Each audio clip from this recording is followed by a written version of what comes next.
Welcome back, everybody, to Tennessee Tuesdays. Episode 26. 26. If you're keeping track of Spanish. Weather's getting a little bit colder here in Tennessee. Well, not today, actually. Today, it decided to go almost to 70. I was going to say, today was really nice. Like, you could wear, like, pants and a t-shirt. Yeah, we're almost to December 1st. And the weather doesn't know what it's doing right now. Well, in general, Tennessee has bipolar weather, so this is nothing out of the ordinary. I think today we hit 70, and then tomorrow afternoon, actually, it'll start to fall all the way down. I think we drop down to like the 40s, and the lows are in the 20s, and then we shoot right back up on the weekend to the 60s and 70s. But we're supposed to get some rain. Yeah, there's a lot of weather down south, like deep south right now. Mississippi, most of that area is getting a direct hit with tornadoes and stuff, which is really rare this time of the year. You do get fall severe weather, but nothing like what's about to pan out tonight down there. So hopefully everything doesn't get too bad. Hopefully everyone heeds warnings and has notifications. I was just hoping Mississippi would get some water to fill the Mississippi River back up. I think we need water up higher to come down because it is bare. Well, either way. It does not have some water. It looks like Lake Mead, like out west. Like, it does not. Hey, look maybe good. we can go find some interesting stuff in the Mississippi. They've been finding some weird stuff. I wouldn't be surprised. There's been some weird. That might be a fun adventure. Go stroll the shores of the drained Mississippi River. I mean, that's a far drive just to go stroll the shores. But it would make a good video. It would make a good video. So who knows? So we'll see what happens. Memphis is kind of included in that area. It's going to stretch to Nashville in the warning zone. They do have a few tornado, not warnings, but watches. And then out to us, usually everything breaks up by the time it comes off the plateau. But we will get a considerable amount of rain and thunder tonight, probably. If you live in those areas, watch the weather. Make sure you have a plan just in case you have to utilize it. Just have your cell phone nearby and on. We all know you have your cell phones, so just make sure the volume is up. Make sure your alerts are turned on for severe weather. Exactly. That's very good. So we figured going into winter, and with weather being the topic right now, we would just kind of discuss winter in Tennessee because we do get asked, winter is probably, or weather is probably one of the biggest questions we always get. And just to highlight, I think we highlighted the entire year, I think, on a podcast earlier. Probably. This is just winter. What do you think our lowest temp was last winter? Lowest temp, like during the day or at night? Just lowest temp at all. Like, what did we hit? I think we got down into at least like 28. Yeah, it was lower. 18. Yeah. We hit 18, and that was on January 28th with a feels like temperature of 10 degrees. So when that wind creeps up. Oh, with the wind, probably, yes. It's a whole different ballgame. Like 18 is fine. It's not fine, but 18 is okay. But when the wind starts blowing on your face and it drops it to 10, that's when it's not fun. When the wind picks up, it doesn't matter what the temperature is outside. If it's cold, it's not pleasant. Chilly. It is not pleasant. No matter what you have on, it doesn't work in general. No. No gloves, nothing. What do you think our high was during wintertime? Now, I'm taking from December 1st to March 1st. That's what I'm considering winter in Tennessee. Our high was probably 65. 76. Oh. With it feels like 77. New Year's Eve. New Year's Eve was 2021. I don't know because I was sick. And we had some pretty wild weather come through. I think that day or the day before came through, and then kind of all chaos hit that following week for us, for the family. So I was going to say, I kind of don't really want to remember the first of the year. Yeah, that was kind of a blur for this family. So sorry about that, guys. But the average during December 1st to March 1st was 43. So we averaged 43 degrees. I think that's probably accurate. Now, most averages, when you see them on TV or something, and they'll be like, hey, like our average for this time of the year is 50 degrees. That 50 degrees is based off of a 30-year average. So they are taking 30 years into account, and that's where they get their average from. Well, that seems like a... This, again, is just our 3-month average. So take it for what it's worth. It could vary. It could be higher, lower than next year. Who knows? The average was 43, and the feels like average was 42.7. So pretty close. So we had some cold days, very cold days in there, but they didn't last very long. So 40s and 50s.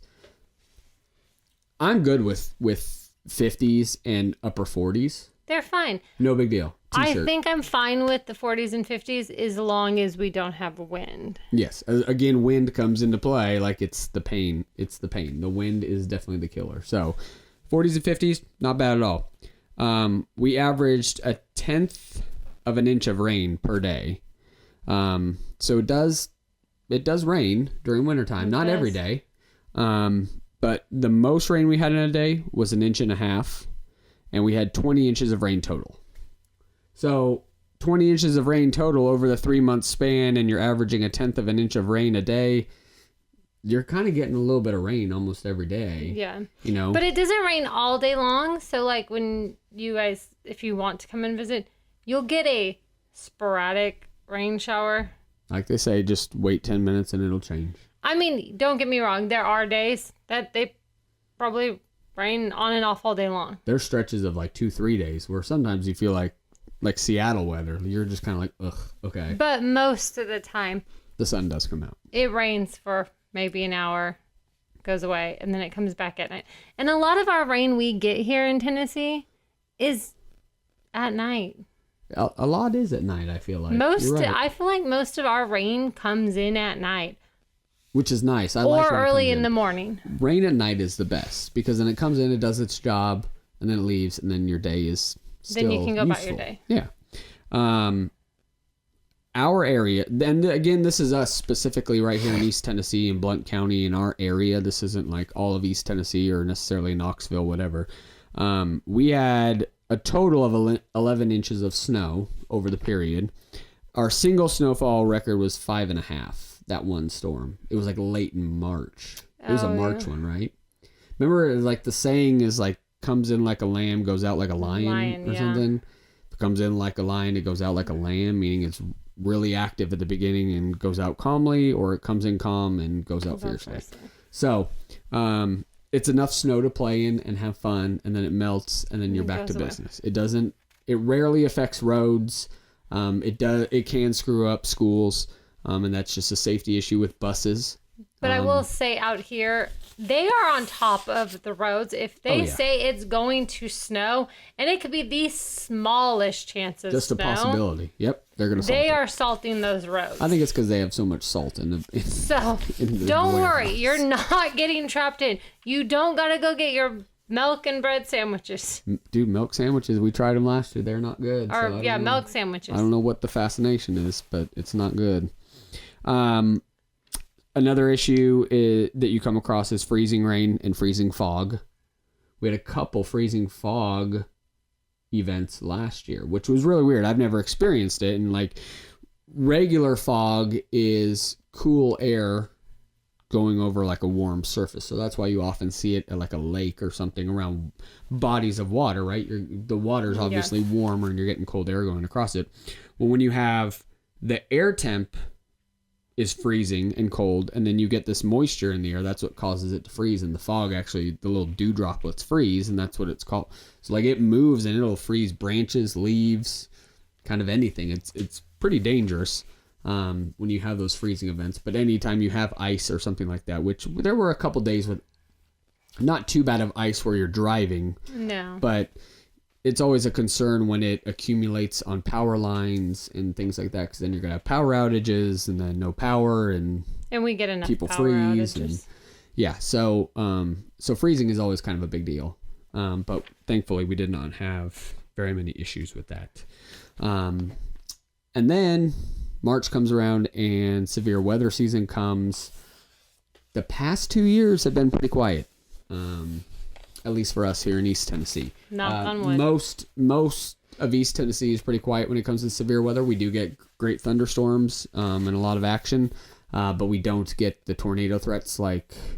I'm sorry, do you have something more important to be doing right now? Yeah, my mom texted me. Oh, geez. Okay. Well, my goodness. I'm sorry, folks.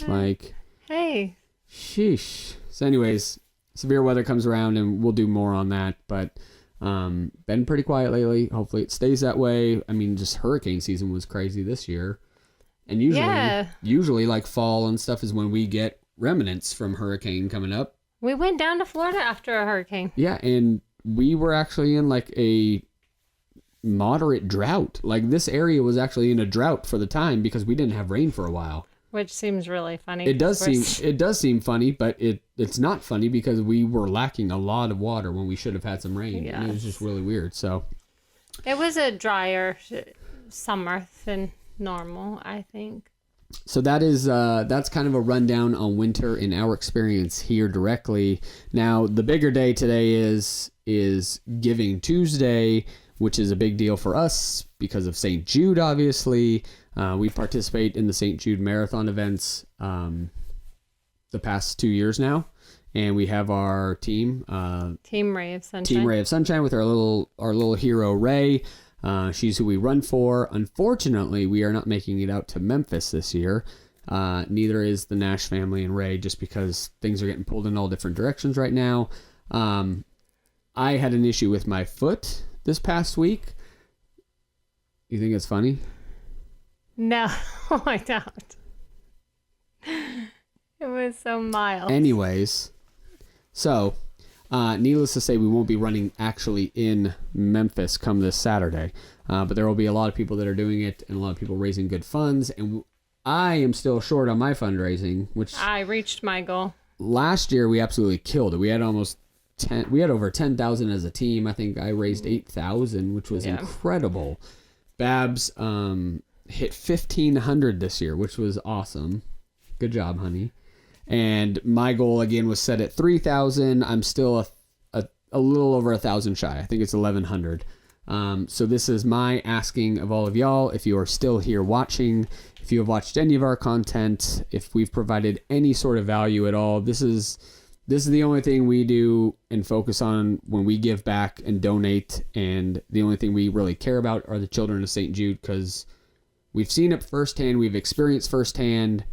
We know what St. Jude does. And all of your money truly goes to the St. Jude cause. It's not like most like fundraising things are like we're raising money for... You're getting 10 cents on the dollar. You don't even know where it's going. They give almost all of every dollar back to St. Jude's. No family has to pay for any treatment or food or stay while they're there. They house them. And they even, after you have finished your treatments at St. Jude's, you still come back for checkups. They pay to fly you there. They pay for your stay. You don't pay and everything. If you're a parent and you've had a sick kid and you've ever had to go to the hospital, or even if you know you've had to take your parents, if you looked after your older parents or something and you had to take care of them, and you just see these costs that add up, and the transportation and just meals and all of it that adds up, and just baggage that goes on these poor people. And that's the last thing they need to worry about is the money situation when you're just trying to get, like, you know, your baby girl to be a kid and run with everybody else. Like, that's the last thing you want to be concerned with. So just remember, it is a phenomenal cause that you're supporting. And it means a lot to us because the Nash family is one of our original, like, subscribers and followers. And, you know, we've created quite a friendship with them, and they mean a lot to us, and this means a lot to them. So that's why we do it. So, I mean, we don't ask for a lot at all on this channel. And I feel like we've provided a lot of value and feedback for people to, you know, do a lot of things when it comes to coming to Tennessee or exploring Tennessee. And this is the one thing we ask, you know, if you can donate anything. I know times are tough right now. I know Christmas is here. And just everyone's wallets are looking thinner. But even if it's $5, we've had some people do 100. Some people did 500, which was freaking amazing. Blew my mind. Anything you can give, you know, at this time, we appreciate. So just chasing that goal, hoping to get there, and then, you know. And just be fortunate if you don't have sick kids, you have healthy kids. Because hug your babies. No parent ever wants to have to go to St. Jude's. Nope. I wish we didn't have to fundraise for it. Like, for kids, but also childhood cancer or just anything for child care, isn't really like talked about. Everyone fundraises for everything else, all these other causes, but somehow the children get pushed aside. Which is crazy. 'Cause all it takes is one conversation or one meeting with one of these kids, and your heart will melt and your outlook will be totally different on life. Or So, if you watched our St. Jude video from last year, when you run through the grounds of St. Jude and you see those heroes out there, those kids that have overcome whatever they may have, that are out there, or even that are there for treatment, cheering you on, I think you would look at it differently. Yep. So anything that y'all can give, we're more than grateful for. I'm going to link it down below. It'll also be on my Instagram and in my stories and everywhere else, because I really want to hit that goal of 3,000. It kind of completes me for the year that, you know, I've given back and done something, because that's kind of my gauge of my engagement with anyone that follows us or, you know, follows me along the way. Like, are they really engaging and following with me and in with what I'm doing, or are they just, I don't know, do people come here and just use us for info? Maybe they do. It's kind of the internet now, but I know there's people out there that can give. So, and we don't do a whole lot of fundraising for anything else. St. Jude is our only thing we do every year to give back to those kids and those families. We give monthly. We're on an auto donation thing every month. So that's always going to keep going too. But this is just kind of our side thing that we always focus on because of running it and stuff like that. So, but you also got to realize how much this care would cost a family if St. Jude's did not provide it to these families free. So think about you going to the doctors, how much it costs for you to go for a treatment. Just a simple, silly bill. So if you are a family that can't afford treatment for your kid, you can go to St. Jude and they will provide it, no questions asked. No questions asked. Doesn't matter where you're from, who you are. I mean, they bring kids in from all over the world to help them. So anything y'all could donate, we appreciate. And welcome to the holidays. Merry Christmas, Happy New Year. Hope you had a good Thanksgiving. It's going to be fun. I think the holidays are going to be good this year for a lot of people. So I'm sure everyone is getting their Christmas decorations out and going. Decorations are up. Christmas shopping has started. We're hoping our Christmas tree lasts with the dog. Yeah, we'll see. Bryn's been pretty good. She's had a potty break a couple times on the tree skirt, but other than that, we're good. She thinks it's her potty pad. Well, it is her house and her world we live in. We live in Bryn's world. We do. So that is it from East Tennessee, y'all. Be sure to give us a follow, like, share, comment. Any topics you want to hear, shoot us a message. Let us know. We'll discuss those ones. Maybe on our next one, we'll talk about like activities we could do during the winter. There are some good activities, tell you that. We found out about a couple, actually, before Christmas, too, which would be a good one for next week, maybe. I think we'll fill everyone in on that next week. We'll do that one. All right, y'all. Thanks for being here. Have a wonderful Tuesday evening. That's it from East Tennessee.